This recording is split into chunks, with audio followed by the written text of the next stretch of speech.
It's 3 in the morning and you're lying in bed staring at the ceiling. Your heart pounds like a war drum in your chest, your mind spinning like a broken compass, jumping from worry to worry with relentless precision. Tomorrow's presentation, this month's bills, that conversation that went sideways, the uncertain future approaching like a storm on the horizon. You reach for your phone, scroll through social media hoping for some relief, but find only more anxiety disguised as entertainment. This scene repeats itself night after night in millions of homes around the world.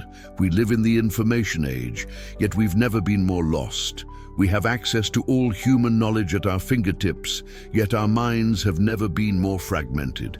We are the most connected generation in history, yet also the loneliest. And deep down, something in us screams for clarity, for peace, for a path that makes sense amid the modern chaos. But what if I told you that this very chaos you're experiencing right now, this mental storm that keeps you awake at night, is not a modern invention? What if the anxiety gnawing at your soul, the confusion clouding your thoughts, the overwhelming sense that life is spinning out of control? What if all of this has been felt before by countless generations who came before us? And more importantly, what if they found a way through it? What if, buried beneath layers of modern complexity, there exists an ancient map to clarity that has been tested by time, refined by suffering, and proven by the very survival of our species? Tonight, we're going to embark on a journey that will take you from the chaos of your modern mind to the clarity that your ancestors knew intimately. We're going to discover why a Roman emperor found peace on the battlefield, why Buddhist monks smile in the face of suffering, why Native American warriors could find strength in surrender, and why ancient tribes thrived where modern individuals struggle to survive. This isn't just another self-help journey.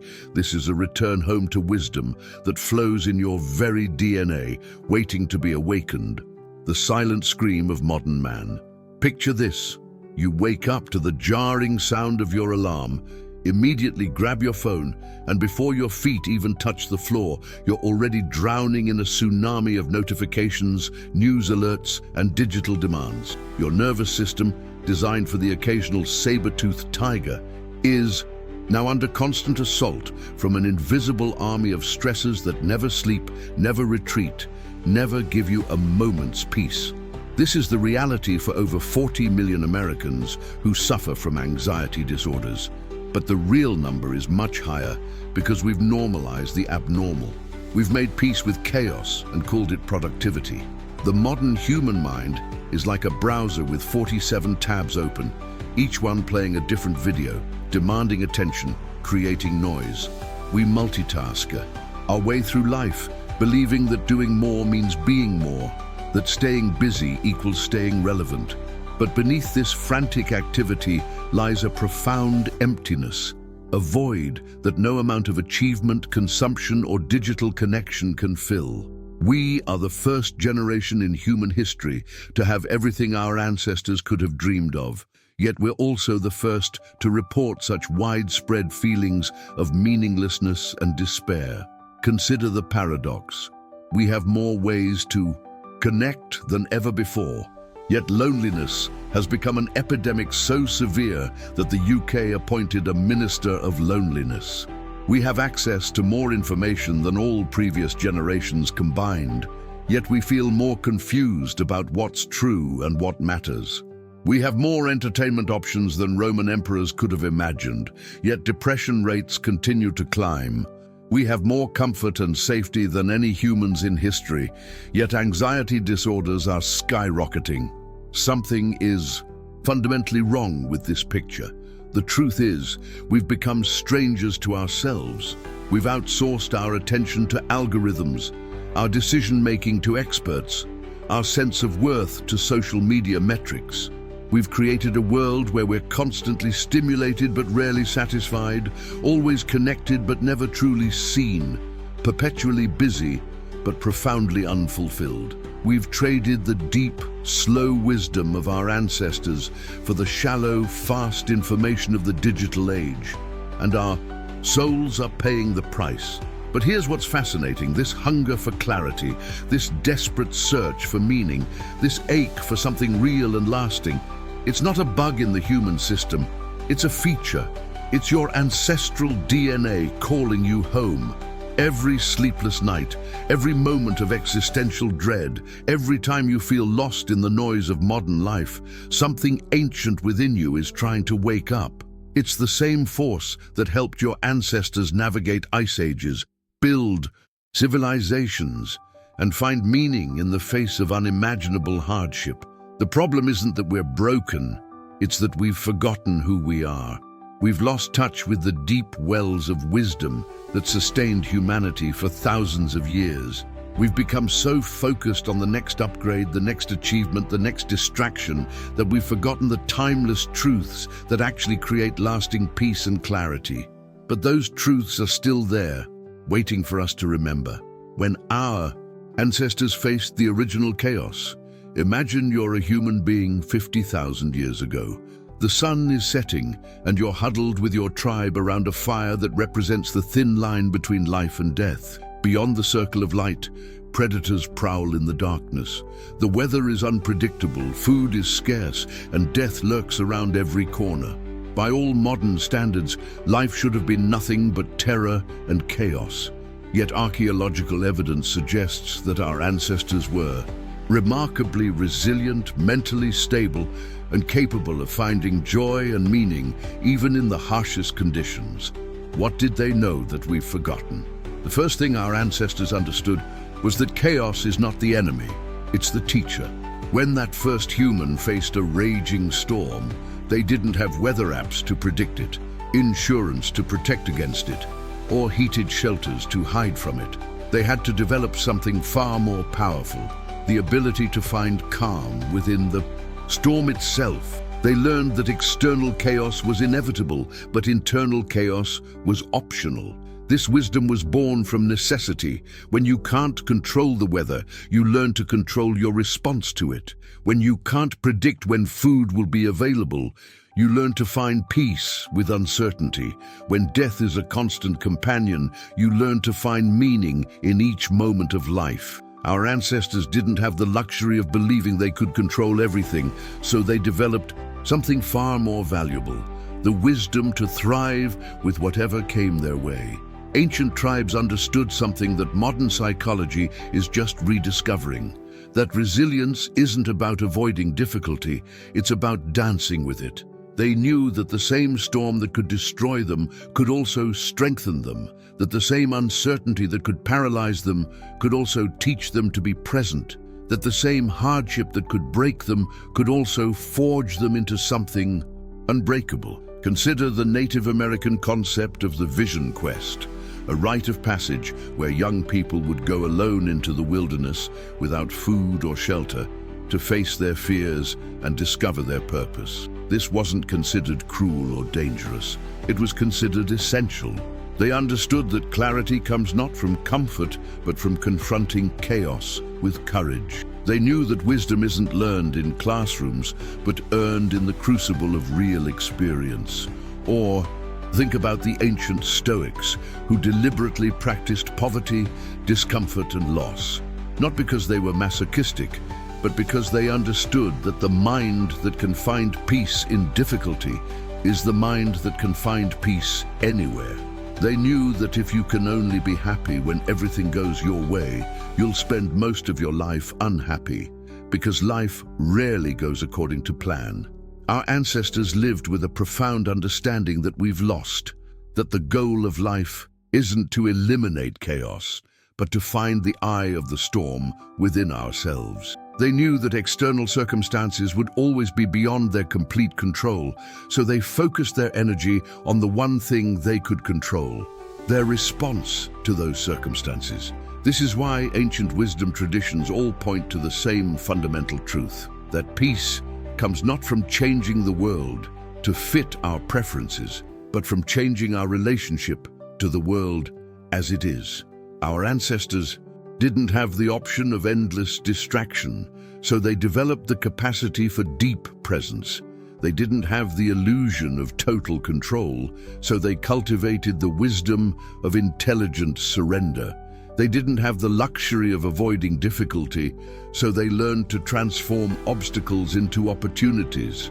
The difference between surviving and thriving in chaos comes down to this: survivors react to chaos, while thrivers respond to it. Survivors see chaos as something happening to them, while thrivers see it as something happening for them.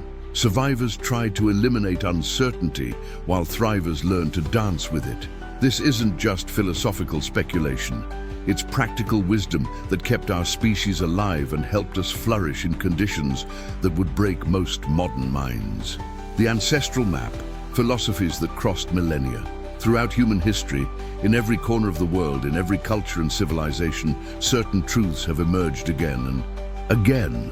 These aren't cultural artifacts or historical curiosities. They're the distilled wisdom of humanity, the principles that have been tested by time and proven by the very survival of our species. They form an ancestral map to clarity that transcends any single tradition or belief system. Let's start with Stoicism, the philosophy that guided Roman emperors and slaves alike through the chaos of ancient life. The Stoics understood something profound, that we suffer not because of what happens to us, but because of our judgments about what happens to us. Marcus Aurelius, literally the most powerful man in the world, wrote in his private journal, "You have power over your mind, not outside events.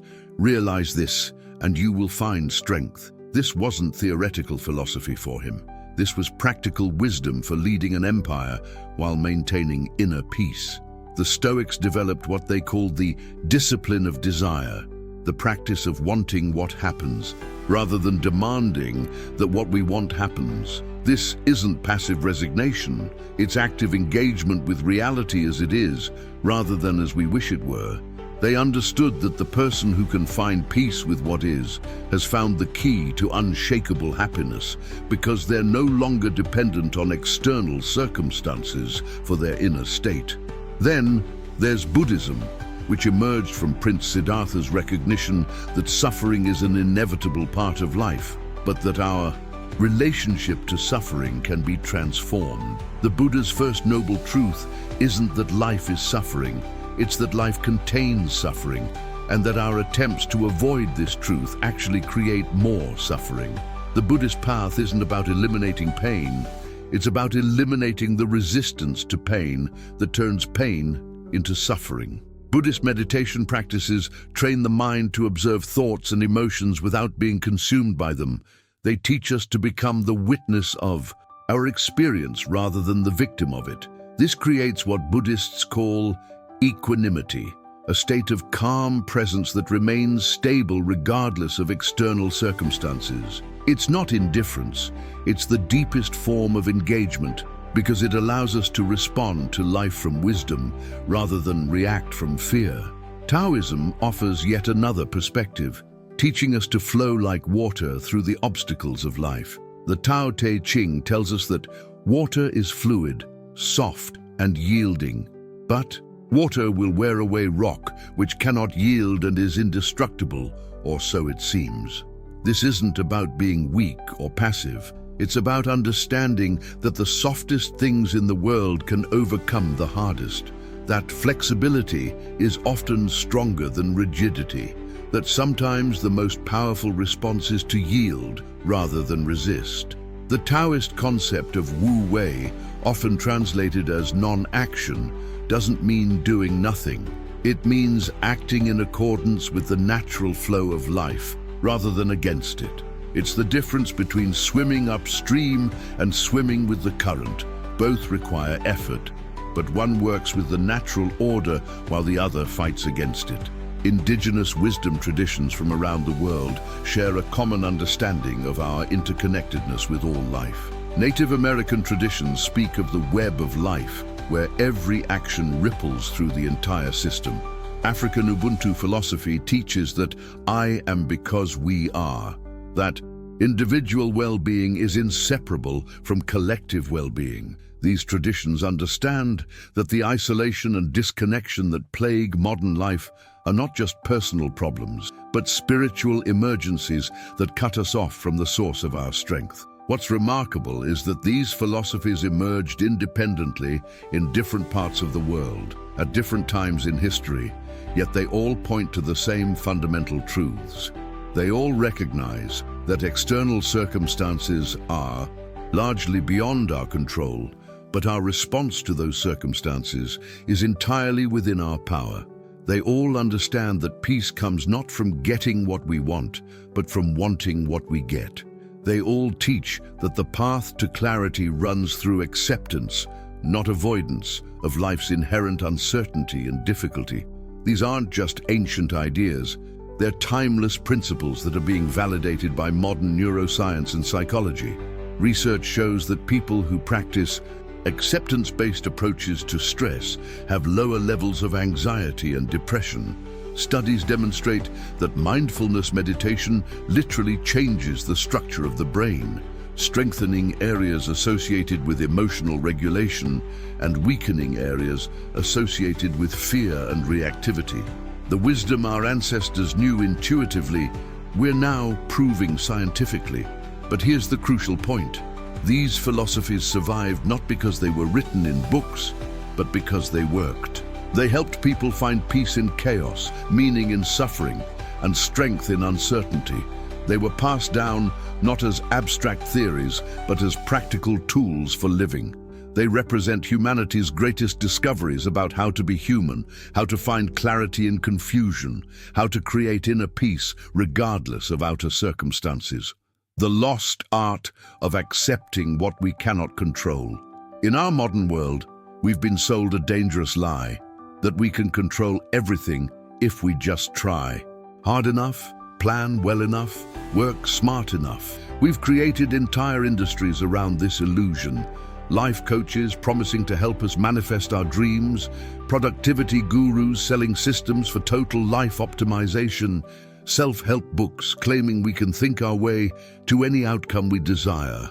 But this obsession with control is actually the source of much of our suffering, because it sets us up for constant disappointment with reality. The truth that our ancestors knew intimately is that control is largely an illusion. You can't control the weather, the economy, other people's actions, your own aging process, or countless other factors that shape your daily experience. You can influence some things, but you can't control them completely.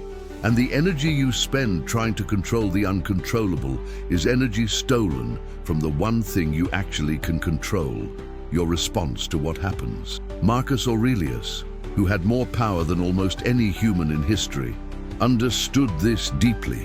Leading the Roman Empire during plague, war, and political upheaval, he wrote, "Confine yourself to the present." He knew that the mind that lives in the future is anxious. The mind that lives in the past is depressed, but the mind that lives in the present is at peace. He practiced what the Stoics called the discipline of assent, the practice of accepting what is, rather than fighting against reality. This doesn't mean becoming passive or giving up on your goals.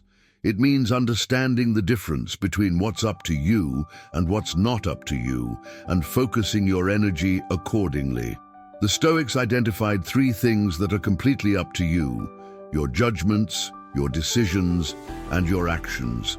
Everything else, including the results of your actions, is only partially up to you or not up to you at all. Native American traditions express this wisdom through the Serenity Prayer, which has become famous in recovery communities. Grant me the serenity to accept the things I cannot change, the courage to change the things I can, and the wisdom to know the difference. This isn't just a nice saying, it's a practical framework for mental health. When you stop fighting battles you can't win, you have more energy for the battles you can win. The practice of acceptance doesn't mean liking everything that happens or becoming a doormat. It means acknowledging reality as it is, rather than as you wish it were, so you can respond effectively rather than react emotionally. It's the difference between a martial artist who flows with an opponent's energy to redirect it and someone who meets force with force and gets knocked down. Consider what happens in your body when you resist what's happening. Your muscles tense, your breathing becomes shallow, stress hormones flood your system, and your thinking becomes clouded. Now consider what happens when you accept what's happening. Your body relaxes, your breathing deepens, your mind becomes clear, and you can see options that weren't visible before.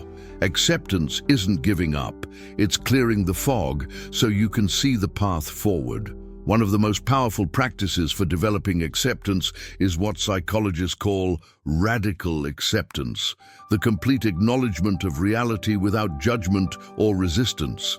This doesn't mean you have to like what's happening, but it means you stop wasting energy fighting against facts. When you accept that traffic is heavy, you stop the internal tantrum and can choose to listen to a podcast or call a friend.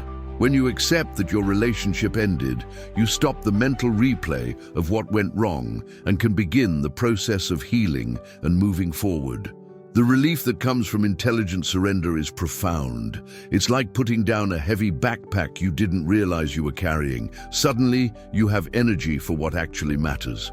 You stop being a victim of circumstances and become a conscious participant in your own life. You realize that while you can't control what happens to you, you have complete authority over what happens within you. This is perhaps the most radical shift in perspective that ancient wisdom offers. The understanding that your inner state is not dependent on your outer circumstances. You can be at peace in chaos, joyful in difficulty, and clear in confusion. This isn't denial or spiritual bypassing. It's the recognition that your consciousness is the one space in the universe that belongs completely to you, and that no external force can enter that space without your permission. The present, the only moment, where clarity exists. Your mind is a time machine, constantly traveling between past and future, rarely spending any significant time in the only moment that actually exists, right now. Think about it. When was the last time you were fully present for an entire conversation, completely absorbed in a single task, or totally aware of your immediate surroundings, without your mind wandering to what happened yesterday or what might happen tomorrow? This mental time travel isn't just a quirky feature of human consciousness. It's the primary source of psychological suffering. When your mind lives in the past, you experience regret, resentment, and depression. When your mind lives in the future, you experience anxiety, worry, and fear.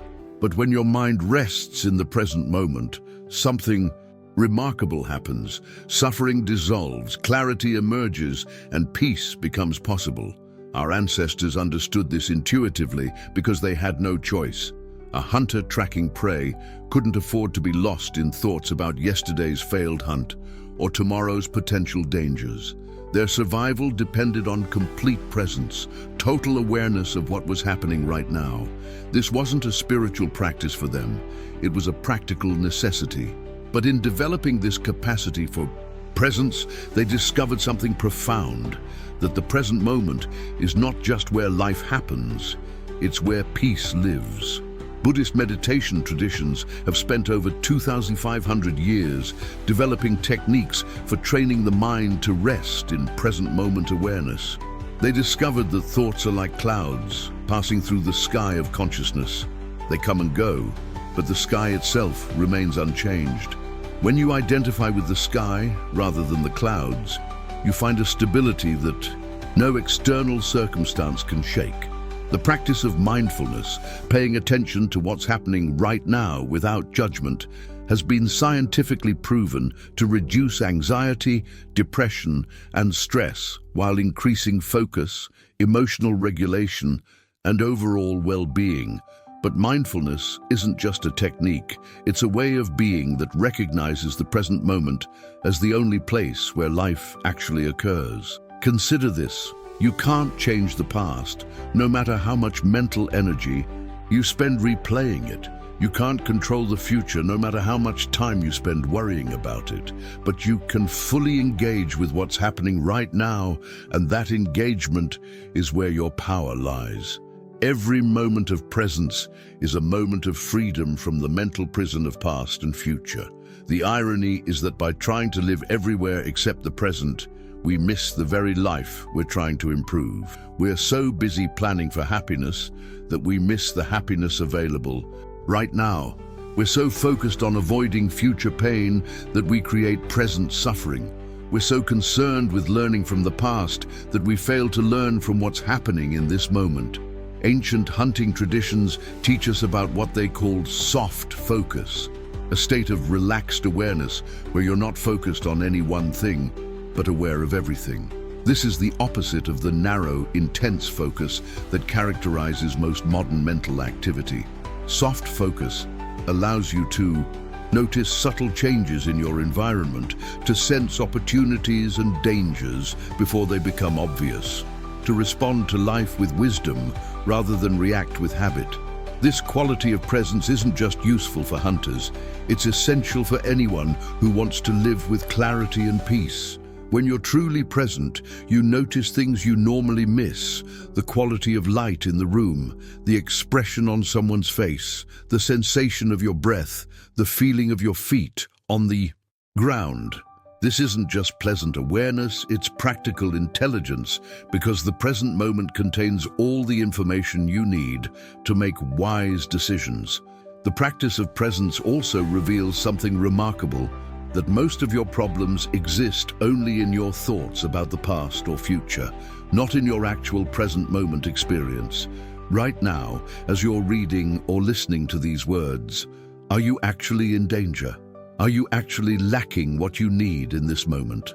Are you actually experiencing the problems your mind spends so much time worrying about? Usually, the answer is no. The present moment is almost always workable, even when it's difficult. This doesn't mean ignoring practical planning or learning from experience. It means doing your planning and learning from a place of presence rather than anxiety. When you plan from presence, your plans are clearer and more realistic. When you learn from presence, your learning is deeper and more integrated. Presence doesn't make you passive, it makes you more effective. The transformation that comes from learning to live in the present is profound. Colors become more vivid, relationships become more intimate, work becomes more engaging, and life becomes more alive. You stop being a tourist in your own life and become a full participant. You realize that the peace you've been seeking in the future is available right now, that the clarity you've been hoping to find is present in this moment, that the life you've been waiting to live is the life you're living right now. Transforming obstacles into stepping stones. The ancient alchemy. There's a story from ancient Greece about a king who wanted to test his people's character. He placed a large boulder in the middle of the main road leading to the city, then hid nearby to watch how people would respond. One by one, citizens approached the obstacle. Some complained bitterly about the inconvenience. Others found ways to squeeze around it. Many simply turned back. But finally, a young farmer approached the boulder, studied it carefully, and began the difficult work of moving it aside. When he finally succeeded, he discovered that the king had hidden a bag of gold beneath the stone, along with a note. This treasure belongs to the one who removes the obstacle. This story captures one of the most profound insights of ancient wisdom, that obstacles are not punishments to endure, but opportunities to grow. The Stoic philosopher Marcus Aurelius expressed this principle with elegant simplicity. The impediment to action advances action. What stands in the way becomes the way. This isn't just philosophical poetry. It's a practical framework for transforming any difficulty into a source of strength. Our ancestors understood this principle because their survival depended on it. When ancient tribes faced drought, they didn't just suffer through it. They developed new techniques for finding and conserving water. When they encountered predators, they didn't just hide. They learned to hunt more effectively and developed better weapons. When they faced harsh winters, they didn't just endure, they created warmer shelters and more efficient ways of storing food. Every obstacle became a teacher, every challenge became a catalyst for innovation and growth. This perspective represents a fundamental shift in how we relate to difficulty. Instead of asking, "Why is this happening to me?" we learn to ask, "What is this here to teach me?"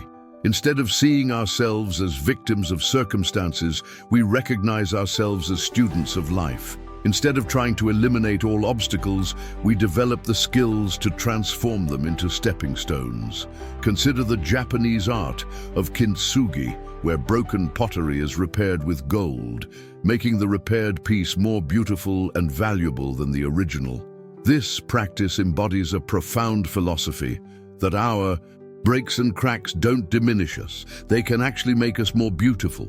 The places where we've been broken and healed become sources of strength and wisdom that we can share with others who are facing similar challenges. The difference between a victim and a warrior facing the same situation isn't in their circumstances, it's in their perspective. A victim sees obstacles as evidence that life is unfair, that they're unlucky, that they're powerless. A warrior sees obstacles as training, as opportunities to develop strength, as chances to discover capabilities they didn't know they had.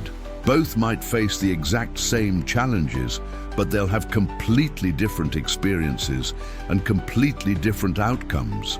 This doesn't mean pretending that difficulties aren't difficult or that pain doesn't hurt. It means recognizing that how we frame our experiences determines how we experience them.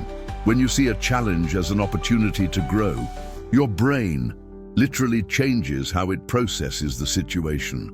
Instead of activating stress and fear responses, it activates curiosity and problem-solving responses. Instead of feeling overwhelmed, you feel engaged.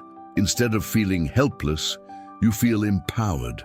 Ancient wisdom traditions developed specific practices for cultivating this perspective. Stoics practiced negative visualization, imagining losing things they valued so they could appreciate them more fully and prepare mentally for potential losses. Buddhist monks meditated on impermanence to develop equanimity with change. Native American vision quests deliberately exposed young people to hardship so they could discover their inner strength. These weren't masochistic practices, they were wisdom technologies for building psychological resilience. They understood that the muscle of resilience, like any muscle, grows stronger through resistance. They knew that the person who has never faced adversity is like someone who has never exercised. They may look fine on the surface, but they lack the strength to handle real challenges when they arise. The practice of reframing obstacles as opportunities isn't just about positive thinking, it's about accurate thinking. Every difficulty you've ever faced has taught you something, developed some capacity within you, or prepared you for something that came later. The job you lost led to a better opportunity. The relationship that ended taught you what you really needed in a partner. The illness that scared you motivated you to take better care of your health. The failure that devastated you developed the humility and wisdom that made your later success meaningful. This perspective doesn't minimize real suffering or suggest that everything happens for a reason. It recognizes that while we can't always choose what happens to us, we can always choose what we make of what happens to us. We can let obstacles defeat us, or we can let them develop us. We can see them as evidence of life's cruelty or as invitations to discover our own strength. The choice is always ours, and that choice determines not just how we feel about our experiences, but what those experiences ultimately become in the story of our lives. The inner tribe, connecting with something greater than ourselves. In the depths of the Amazon rainforest, there's a tribe that has no word for depression. When anthropologists first studied the Piraha people, they were puzzled by this absence. How could an entire culture lack a concept that seems so fundamental to modern human experience? The answer lies in something we've lost in our rush toward individualism, the understanding that human beings are not meant to exist in isolation. The Piraha live in constant connection with each other, with their environment, with the rhythms of nature, with something larger than their individual selves. They don't suffer from the epidemic of loneliness that plagues modern society because they've never forgotten a fundamental truth. We are tribal beings living in an individualistic world, and this mismatch is making us sick. For 99% of human history, we lived in small, tight-knit communities where everyone knew everyone, where individual survival was inseparable from group survival, where meaning came not from personal achievement, but from contribution to the whole. Our brains, our nervous systems, our very DNA are wired for this kind of connection. We are literally designed to live in tribe. But modern life has shattered this ancient pattern.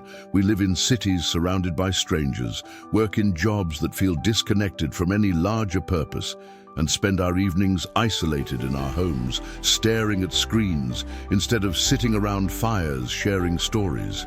We've gained unprecedented individual freedom, but we've lost the deep sense of belonging that gave our ancestors strength, meaning, and resilience. This disconnection isn't just emotionally painful, it's physically dangerous. Studies show that loneliness has the same impact on mortality as smoking 15 cigarettes a day. Social isolation weakens the immune system, increases inflammation, and accelerates aging. Our bodies literally break down when we're cut off from meaningful connection with others. But the solution isn't just about finding more people to hang out with. It's about understanding what our ancestors knew about the different levels of connection that human beings need to thrive. They understood that we need connection to other people, but also connection to something larger than ourselves, to nature, to purpose, to the sacred, to the mystery that surrounds and permeates all existence. Indigenous wisdom traditions speak of the web of life, the understanding that everything is interconnected, that individual well-being is inseparable from the well-being of the whole. When you truly understand this interconnectedness, you realize that taking care of yourself is taking care of the world, and taking care of the world is taking care of yourself. This isn't just spiritual philosophy, it's practical psychology, because it gives your life a meaning that transcends your personal concerns. The African philosophy of Ubuntu expresses this beautifully. I am because we are. Your existence is not separate from the existence of others. It's woven into the fabric of all existence. Your healing contributes to the healing of the world. Your growth contributes to the evolution of consciousness itself. Your peace ripples out in ways you may never know, touching lives you may never meet.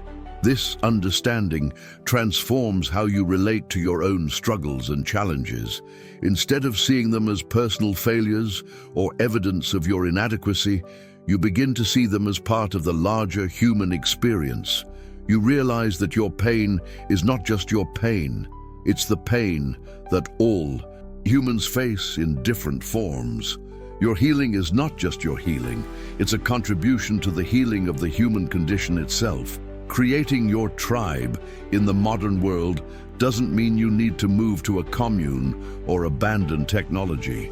It means consciously cultivating the kinds of connections that nourish your soul and serve something larger than yourself. It means finding or creating communities of people who share your values, who support your growth, who celebrate your successes and hold you through your struggles. This might look like joining a spiritual community, participating in environmental activism, volunteering for causes you care about, or simply being more intentional about deepening your existing relationships.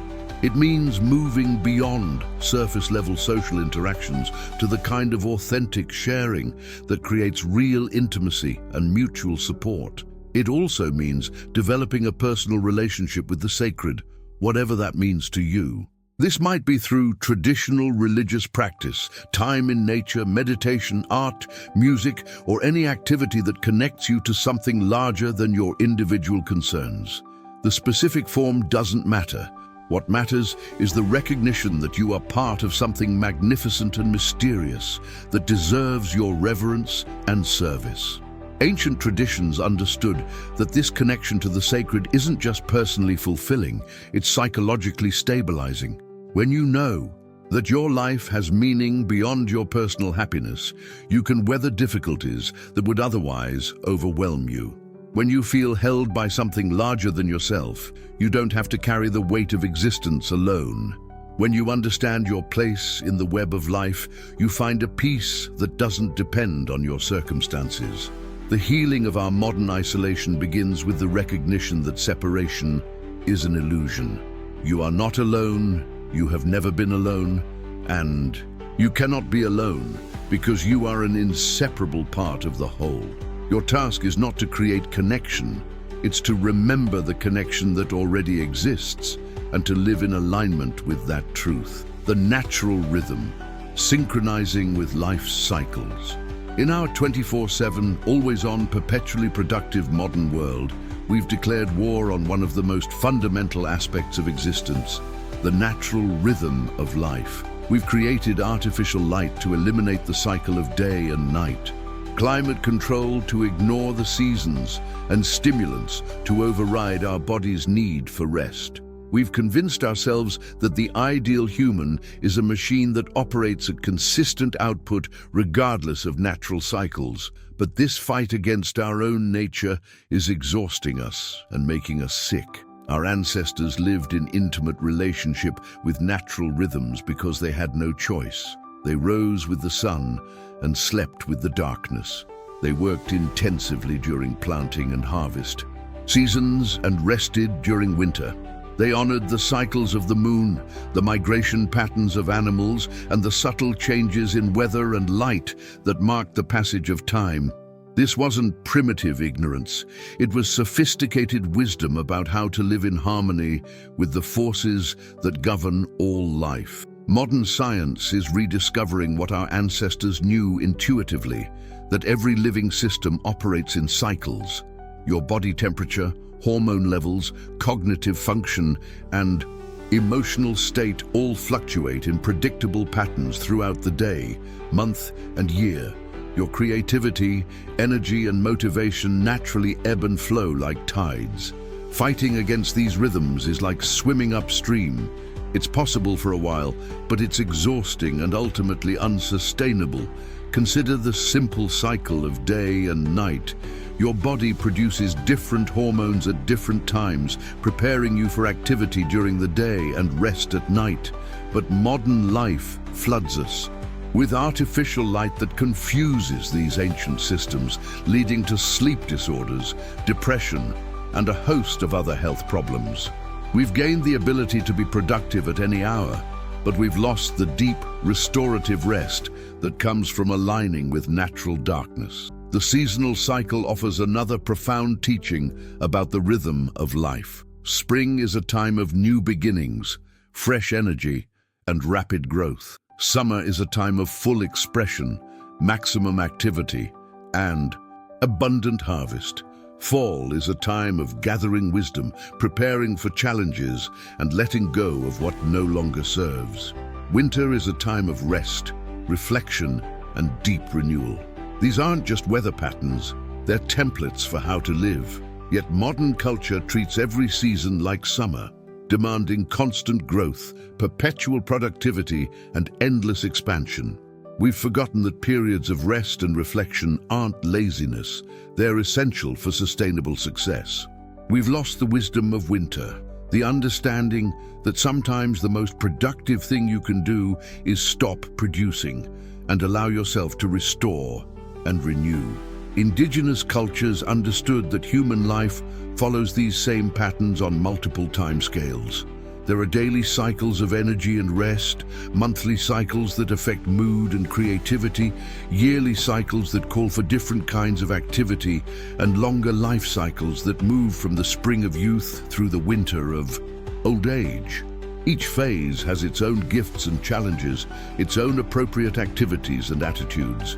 The practice of aligning with natural rhythms isn't about becoming a farmer or abandoning modern conveniences. It's about recognizing that you are not separate from nature.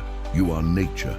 The same forces that govern the tides, the seasons, and the cycles of the moon also govern your body, mind, and spirit. When you align with these forces instead of fighting them, you find an ease and flow that makes everything in life more effortless.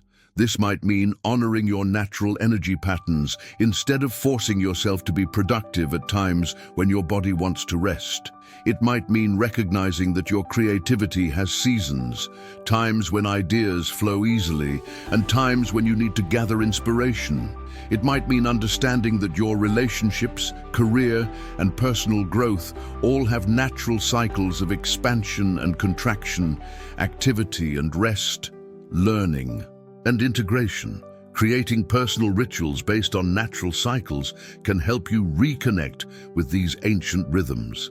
This might be as simple as watching the sunrise or sunset each day, taking walks during different seasons, and noticing how the natural world changes, or creating monthly practices that honor the cycle of the moon. It might mean planning your work and rest in alignment with your natural energy patterns, or creating seasonal rituals that mark the passage of time and help you transition between different phases of life. The peace that comes from aligning with natural rhythms is profound. Instead of constantly fighting against your own nature, you learn to work with it. Instead of feeling guilty about needing rest, you honor rest as essential for renewal. Instead of demanding constant growth, you appreciate the wisdom of cycles that include both expansion and contraction, both activity and stillness. This alignment doesn't make you less productive. It makes you more sustainably productive. It doesn't make you less ambitious. It makes your ambitions more realistic and achievable. It doesn't make you passive.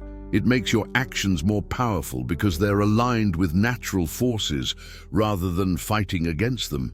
You stop trying to be a machine and remember how to be a human being, with all the natural rhythms and cycles that make life both challenging and beautiful. Daily practices, building clarity. Like the ancients, knowledge without practice is like a map without a journey, interesting to look at, but useless for actually getting anywhere.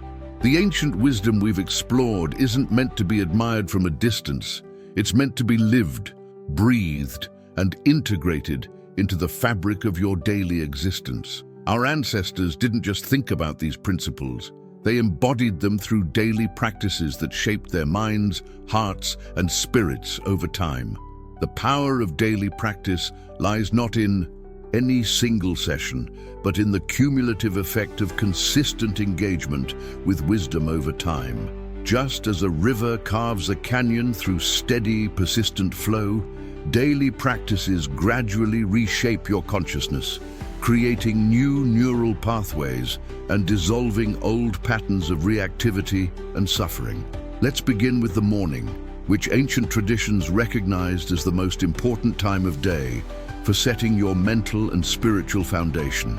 Before the demands of the world intrude, before your mind gets caught up in the day's dramas and distractions, there's a window of opportunity to connect with your deeper wisdom and intention. The Stoics practiced what they called morning reflection, a time of contemplating the day ahead and preparing mentally for whatever challenges might arise. Marcus Aurelius would remind himself each morning that he would encounter difficult people, unexpected obstacles, and frustrating circumstances, but that these were opportunities to practice virtue, not reasons for upset. This wasn't pessimism, it was realistic preparation that prevented disappointment and reactive behavior. You can create your own morning reflection practice by spending just 10 minutes each morning contemplating 3 questions. What am I grateful for today? What challenges might I face, and how can I respond with wisdom rather than reactivity? What is my deepest intention for how I want to show up in the world today? This simple practice sets a foundation of gratitude, preparedness, and purposeful intention that influences everything that follows. Buddhist traditions offer the practice of mindful breathing, The simple but profound act of paying attention to your breath as it naturally flows in and out. This isn't about controlling your breathing, it's about using the breath as an anchor for present moment awareness. When your mind wanders into thoughts about the past or future, you gently return your attention to the breath, training your mind to rest in the only moment that actually exists. The beauty of breath awareness is that it's always available to you. You don't need special equipment, a quiet room, or a particular time of day. Whether you're stuck in traffic, waiting in line, or feeling overwhelmed at work, you can always return to your breath and find a moment of peace and clarity. This practice gradually develops what Buddhists call mindfulness, the ability to be present with whatever is happening without being overwhelmed by it. Zen walking meditation offers another powerful practice for integrating mindfulness into daily life. Instead of walking to get somewhere, you walk to be present with the act of walking itself. You feel your feet touching the ground, notice the rhythm of your steps, observe the sights and sounds around you without getting lost in mental commentary. This transforms ordinary walking into a practice of presence and awareness. The Stoics also developed the practice of evening review, a time of reflecting on the day that just passed and learning from both successes and mistakes. Seneca would ask himself each evening, "What did I do well today? What could I have done better? What did I learn about myself and about life?" This wasn't self-criticism, it was self-education, a way of extracting wisdom from experience and gradually becoming more conscious and skillful in how you live. You can adapt this practice by spending a few minutes each evening reviewing your day with curiosity rather than judgment. Notice moments when you responded with wisdom and moments when you reacted from habit or emotion. Celebrate your growth and learn from your mistakes without beating yourself up. This practice gradually develops self-awareness and emotional intelligence. Indigenous traditions offer practices of gratitude that go far beyond simply listing things you're thankful for. They understood gratitude as a way of recognizing your interconnectedness with all life and honoring the countless gifts that make your existence possible. This might involve thanking the sun for its warmth, the earth for its support, the plants and animals that provide your food, and the people whose work makes your life possible. This expanded gratitude practice shifts you out of the modern mindset of scarcity and entitlement into an ancient awareness of abundance and interconnection. When you truly recognize how much support you receive from the web of life, it becomes natural to want to give back, to contribute your own gifts to the whole. Creating your own code of life based on ancient wisdom means identifying the principles that matter most to you and finding ways to practice them daily. This might involve choosing one Stoic principle to focus on each week, one Buddhist teaching to contemplate each month, or one indigenous practice to integrate each season. The key is consistency rather than perfection, progress rather than performance. The goal isn't to become a perfect sage overnight, it's to gradually align your daily life with timeless wisdom. Each practice is like a drop of water that eventually fills the bucket of transformation.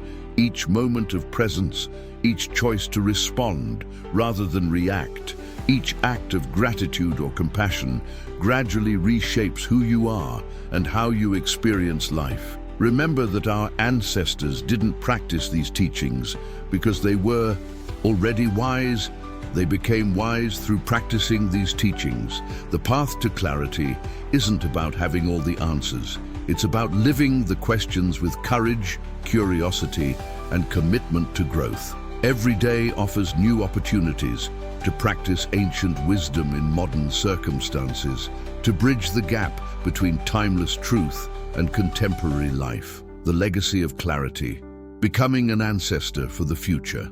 As we reach the end of our journey together, it's time to consider the most profound question of all. What legacy will you leave? not just in terms of material possessions or professional achievements, but in terms of the consciousness you cultivate, the wisdom you embody, and the healing you bring to the world.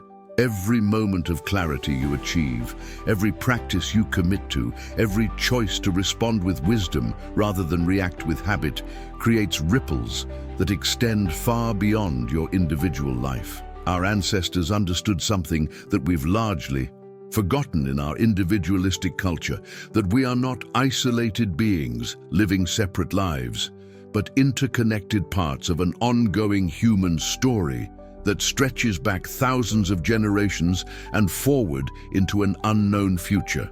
The clarity you develop today becomes part of the collective wisdom available to your children, your community, and generations yet to be born. Think about the people who have most influenced your life, the teachers who opened your mind, the mentors who believed in you, the friends who supported you through difficult times, the family members who loved you unconditionally. Their impact on you didn't end with their direct influence. It continues through how you treat others, the wisdom you share, the love you express. In the same way, every moment of growth and healing in your life contributes to the healing of the world. This isn't just poetic metaphor, it's practical reality. Children learn more from what they observe than from what they're told. When you practice presence, they learn presence. When you respond to difficulties with wisdom rather than reactivity, they develop resilience. When you treat yourself and others with compassion, they internalize that compassion. Your personal transformation becomes their inheritance, but your influence extends far beyond your immediate family. Every interaction you have with another person is an opportunity to plant seeds of wisdom, kindness, and clarity. The cashier who receives your genuine smile, the colleague who witnesses your calm response to stress, the stranger who experiences your patience in traffic. All of these people are touched by your practice of ancient wisdom, and they carry that influence into their own interactions with others. This is how wisdom spreads through the world, not through grand gestures or dramatic proclamations, but through the quiet, consistent embodiment of timeless principles in ordinary moments. You become a bridge between the ancient wisdom that has sustained humanity for millennia and the modern world that desperately needs that wisdom. The responsibility that comes with this understanding is both humbling and inspiring. You are not just healing for yourself, you are healing for all the ancestors who struggled to pass wisdom down to you, and for all the descendants who will inherit the world you help create. Your clarity becomes their clarity. Your peace becomes their peace. Your wisdom becomes their foundation. This perspective transforms how you relate to your own growth and healing. Instead of seeing personal development as self-indulgent or selfish, you recognize it as one of the most generous things you can do for the world. Every limiting belief you release, every fear you transform, every moment of reactivity you replace with conscious response, makes you a clearer channel for wisdom and love to flow through. The ancient wisdom traditions understood this responsibility deeply. They saw themselves as guardians of knowledge that belonged not to them personally, but to humanity as a whole. They practiced not just for their own liberation, but for the liberation of all beings. They understood that individual awakening and collective healing are not separate processes, but different aspects of the same transformation. As you integrate the practices and principles we've explored, you join this ancient lineage of wisdom keepers. You become part of a chain of transmission that stretches back to the first humans who discovered how to find peace in chaos, meaning in suffering, and clarity in confusion. And you become responsible for passing that wisdom forward to future generations. This doesn't mean you need to become a teacher or guru. It means living your life as a demonstration of what's possible when ancient wisdom meets modern challenges. It means being the person you needed when you were struggling. It means showing up in the world with the presence, compassion, and clarity that you've cultivated through practice. The invitation before you is both simple and profound. To step fully into your role as a bridge between past and future, between wisdom and ignorance, between suffering and freedom. To recognize that your personal journey toward clarity is simultaneously a contribution to the healing of the world. To understand that in finding your way from chaos to clarity, you light a path that others can follow. The ancient wisdom that has guided us on this journey is not just historical information, it's living truth that becomes real through your embodiment of it. Every time you choose presence over distraction, acceptance over resistance, wisdom over reactivity, you prove that these teachings are not just beautiful ideas, but practical tools for transformation. The chaos of modern life is real, but so is the clarity that ancient wisdom offers.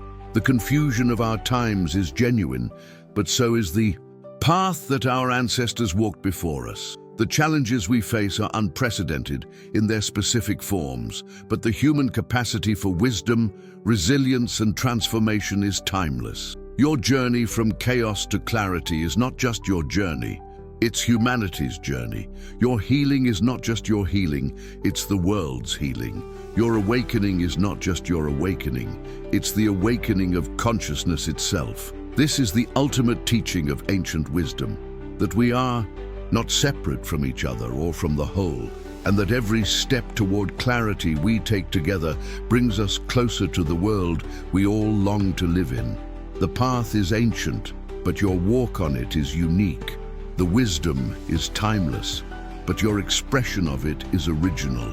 The destination is clarity, but the journey itself is the gift. Welcome to the lineage of those who have found their way from chaos to clarity and who dedicate their lives to helping others find that same path.